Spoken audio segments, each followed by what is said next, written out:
Good morning. We are extremely pleased that you are here. It is good to come together for the purpose of co-creating. Do you agree? Yes. It is co-creation at its best, yes? You know you bring much more than those beautiful physical bodies you have dragged here, sitting in your clumps on chairs.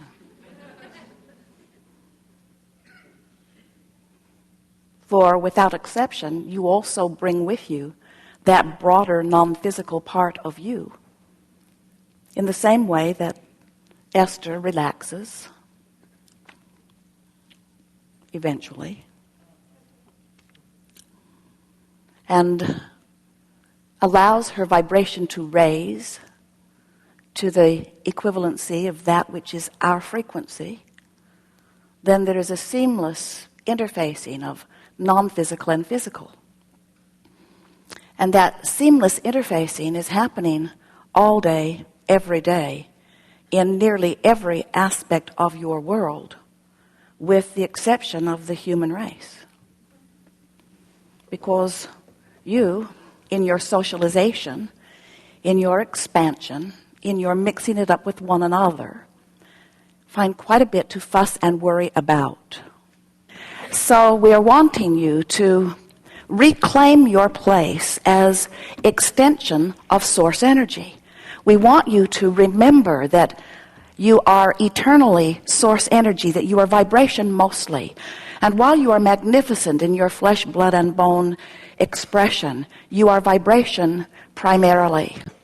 And when you understand that you are vibration primarily, then you can begin to work to merge the vibration that is the source within you and the vibration that is the thought patterning that you've picked up along your physical trail. It is not possible to be in this physical format, in your physical body, moving around, observing and participating without coming to conclusions that are based on your observations. And what we've noticed about most of you is that the majority of you give the majority of your vibrational offering in response to what you are observing. Do you get it, that you are vibrational beings? Do you understand that what you hear is a vibrational interpretation? Even what you're seeing is because your eyes can interpret vibration. Your taste, your smell, your touch, all of these physical senses are you interpreting vibration. Even this physical format that you are deciphering is an interpretation.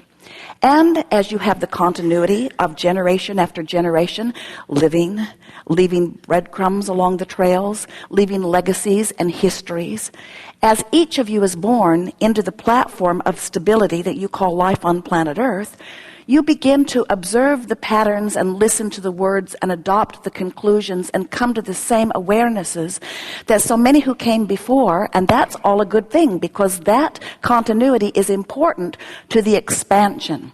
But we want to emphasize with you and help you to remember in an emphatic way that you did not come here as historians, you did not come here as regurgitators, you did not come here as observers of what is. You came here to bounce off the platform of what is into that which is becoming.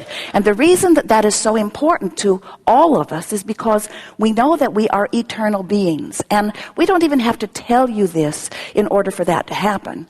We haven't been sent here or summoned here by you in order to explain something to you that if you don't understand, everything will stop evolving. That will not be, because your exposure to contrast is what is causing the expansion of your desires. And in the moment that a desire or even the slightest preference expands forth from you, the source from which you have come and the source that is the basis of that which you are rides the rocket of your new expanded idea and becomes it vibrationally. And just as everything that you see upon this planet was vibration first, thought upon longer until it became thought form, and eventually has become physical manifestation, so everything is that way. Everything that is becoming in terms of future generations is coming as a result of the thoughts that are being thought about this time-space reality. And we want you to understand that as broad as the non-physical is, and as much thought that has been given to that which exists in terms of your Earth spinning in its orbit in perfect proximity to other planets, the majority of progression about this planet is happening because those like you are living upon it and exploring it and coming to new conclusions about what would make life better for you. And as those preferences are born from you, the source within you rides that rocket and literally becomes that expanded version. So whether you know it or not, you are causing an expansion of your time-space reality and of the universe at large. And whether you know it or not, you are contributing hugely to this process. But it is important that you know it and that you understand your vibrational basis and the soul source part of you that is the biggest part of you, so that you can begin to understand the vibrational relationship between the you who exists eternally from a non-physical perspective and the you that exists here and now in this physical body.